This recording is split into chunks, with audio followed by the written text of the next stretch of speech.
breaking into spontaneous dancing now. When we first played that music about 6 past, everyone started jiggling their boobs around. Amy, you were sorely missed. You could have contributed I don't have nicely. much boob to jiggle. Neither do I. It was very sad. You're listening to The Breakfast Show on BBC London 94.9. I'm Jackie Clune, standing in for Danny Baker. And Michael Praed is in the house. Yay. Welcome. Good morning. Good How morning. are you doing this morning? You've been nursing an injury. Well, it's my bottom, in fact. That I've done something. I don't know what the hell it is. Done something to your bottom? I have, but it's a little tweaky thing that I can sit one way and it's fine, and then sit the other and it sort of twangs. But I'll be fine. I've had my morning cappuccino from that lovely place next door. Yeah. So I'm fueled up and Apart from raring your to go. twangy bottom. That's it. That's it. A TB, yeah. You're fine. So, you've got to dance quite a lot on this production. Is it It's, a dance-induced injury? It is. I'm doing a show at the Queen's Theatre. Might as well get that in right now. Called Contact, which is a show written by and directed by the wonderful Susan Stroman. And yes, it is a dance. I suppose it is a dance-related injury. And I had no idea how much dancers live with pain, being a completely left-footed chap that you would point your finger at on a dance floor and laugh. Say, what are you doing there? So I'm terrible.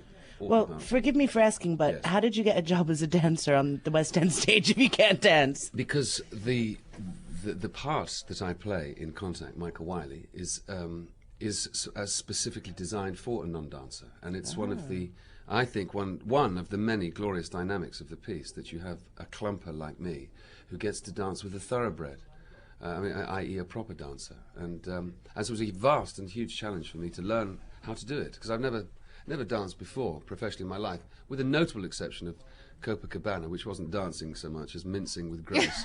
Mincing with maracas. Yeah. Which I did very well, as I'm sure. I'm sure Won't you come did. as any surprise to anyone. Is this something that we might be able to see on film, or perhaps a previous television clip? I mean, anything is possible, but you'll have to pass over copious amounts of, the green stuff. We can get you copies of anything. Beautiful. Now, what was it like when you first saw the choreography you were expected to do? Well, I remember... Did you bulk? I did. Bulking is one of the many words we could use. No, indeed. I remember we were doing one section, because I have a very long pas de deux with... Blimey, get you, pas de deux. Yes, I know all the technical terms now. Thong, dance belt. Truss. Truss, yes. Do you call it a truss? I don't know what a truss is. It's a sort of... An appliance. Is it? A medical for your use? gentleman's bits. It's an athletic support. It's just sort of dancey lunchbox. No, those are type called thing. dance belts. Are they? Yes. That's rather euphemistic. Well, there's nothing belty about the damn thing. I prefer sweaty truss. Yes, arse flosser is what I would call it. But going Michael Praed, God bless you for saying arse flosser. going back to the choreography in Contact on at the Queen's Theatre. Yes, I did have to learn to do some things that ordinarily you'd think would be impossible. Now, I don't know if anyone out there has ever tried to do a pirouette, but I was asked... Not sober, anyway. No. I'm trying doing two, and to the left, and I have to hurl Lee, who is huge, incidentally, Lee Zimmerman being the... She's like a racehorse. I saw her in Chicago, isn't she? She is like a racehorse. She doesn't mean it quite like that, Lee. No, if I you're mean listening. it in a very athletic, she is. rippling muscle kind of thoroughbred kind of she's a way. She's very tall as well, isn't she? No exaggeration. She's 6'2" in her heels, and I have to literally throw her over various bits of pool tables and onto pinball machines, and that requires some care, because obviously, actually, continuing the racehorse analogy isn't a bad one actually, because you don't want to damage these athletes, because I think dancer is a misnomer. My wife used to be a dancer, and I've dated dancers in the past. Yes. And then the dancer sounds all precious, and these people are anything but. And they work ludicrously hard. And of course, then their career is over, aged 30 or something. yeah, They don't yeah. tell you that when you start, getting your things on it. What do you do then? You start banging a cane and saying, "You want fame? You got big dreams Yeah, of it's becoming tough. a dance It's teacher." tough. That's all you can do, isn't it? I don't know what they do, but I am in awe of their abilities, all of them. I had to do a dance audition for Chicago. I got asked to go and audition for Chicago in September, and it was one of the most hilarious and humiliating experiences of my life. I had to pick up a routine like that. You just expected, right, I'm going to do this, and this, and this, and it's always West End Wendy's throwing their legs around. And I was just laughing and trying to do it. And then to end the humiliation, she suddenly said, "Oh, you can go." "Oh no, sorry. What I'd like you to do is to go from one corner of the room to the other individually, doing high kicks." And when I was doing it, I glanced across at the mirrors. I looked like Max Wall. I know, and it's amazing how absurd and something strange happens, something very odd, doesn't it, to your whatever part of your brain that's responsible for coordination when someone else is looking at what you're doing. You know, I know exactly what you're talking about. I'd catch myself in the mirror thinking, oh my no, God, what you the feel hell? like you're looking great, and then you catch sight of yourself. Well, I never quite fell into that territory, but now, however, having rehearsed and now we're open, and I must say, you know, having Michael White, the producer, one of the producers, came to us yesterday and said in his 40 years of being in the business, he has never in his life read a review that we had in the Sunday Times, and he wasn't talking about his production, he's talking about ever.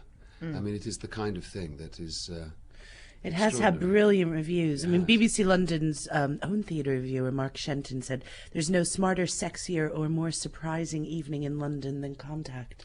And Wow. You know, it's wonderful to hear things like that. And I was thinking about, as I was being driven here, that it's funny, isn't it, in our lives, that, or maybe it's just human nature, we I don't know if we crave or seek it, but validation for what we do is actually terribly important, I think, whether it's your boss, your parents, your lover, whoever the hell. And so it's incredibly gratifying. I mean, it really is to have your efforts rewarded, because, you know, we think in the company that we are doing something that is very special, and it's certainly very different. And you have some people who say, actually, this show redefines the modern musical, and it's in the history of the West End. The West End has never seen anything like it, and then goes on and bangs on about it. It's very. What do you think nice. about the constant rehashing of old musicals that are just, you know, continually put on stage? And here we get something that's new, that's fresh, that's really exciting. You know, is this the way forward? Or, you know, there'll always be bums on seats for things like Oklahoma or My Fair Lady or whatever. Sound of Music, which allegedly is they're coming back Next year, the Hills will be alive. I mean, the thing about The Sound of Music, I mean, they are quintessentially great shows. I mean, they're flawless pieces that were written many, many moons ago. I happen to believe that musical theatre is in some kind of a renaissance. It's no accident that Buddy's closed and I was about to say some other show that's alive and kicking. But I mean, you know, a lot of the sung-through musicals, Starlight Express, for example, Cats, these shows that. In fact, Andrew Lloyd Webber, to a great degree, started the genre of the sung-through musical when Superstar opened in the 70s. Because prior to that, if my musical theatre history is correct, and it probably isn't, but, you know, there was the convention before that was, you know, dialogue song. Yeah. Andrew Lloyd Webber comes along, and the sung-through musical was born. By sung-through, you mean? I mean, all underscored music, all the way through. Basically 99% music. Yeah. And that has worked tremendously well for a long time. Not everyone subscribed to that convention, but I think that day perhaps is sort of gone for the minute.